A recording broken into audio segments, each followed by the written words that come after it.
صلاۃ الاستسقاء پڑھا رہے تھے جب بارش نہ ہو رہی ہو تو اس کی جو نماز پڑھائی جاتی ہے اللہ کے حضور دعا کرنے کے لیے تو اس کو صلاۃ الاستسقاء کہا جاتا ہے۔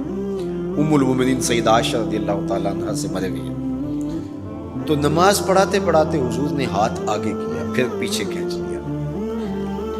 تو عمومی طور پہ ایسا نہیں ہوتا، تو صحابہ نے جب دیکھا تو بعد میں کسی نے پوچھا حضور آج نماز میں آپ نے ہاتھ آگے بڑھایا اور پیچھے کھینچ لیا، مجھے بتائیے کہ حالت نماز میں نظر کہاں ہونی چاہیے؟ جائے سجدہ پہ ہونی چاہیے نا، لیکن صحابہ حضور کو دیکھ رہے ہیں۔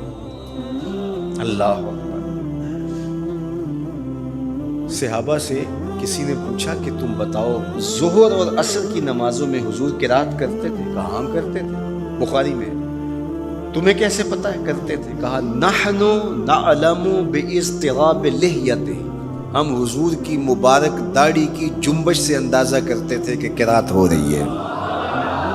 معلوم ہوا نماز بھی چلتی رہتی تھی، رخ محبوب کی دید بھی ہوتی رہتی تھی۔ اور اقبال کہتا ہے شوق تیرا اگر نہ ہو میری نماز کا امام، میرا رکوع بھی حجاب میرا سجود بھی حجاب۔ اللہ اکبر۔ تو حضور نے ہاتھ آگے بڑھایا اور پھر کھینچ لیا۔ پوچھا گیا حضور یہ آج نماز میں ایک نئی چیز ہم نے دیکھی، آپ نے ہاتھ آگے بڑھایا پھر کھینچ لیا۔ فرمایا ہاں، جنت میں کھجوروں کا ایک خوشہ لٹک رہا تھا، میں اس کو توڑنے کے لیے ہاتھ ڈالا تھا، پھر میں نے چھوڑ دیا، اور اگر میں توڑ لیتا تم قیامت تک کھاتے رہتے ختم نہ ہوتا، لیکن میں نے کہا نہیں چلو پھر قیامت کو ہی صحیح ہے۔ اب حضور کھڑے کہاں ہیں؟ مدینہ المنورہ میں، اور جنت کہاں ہے؟ سدرۃ المنتہا سے اوپر۔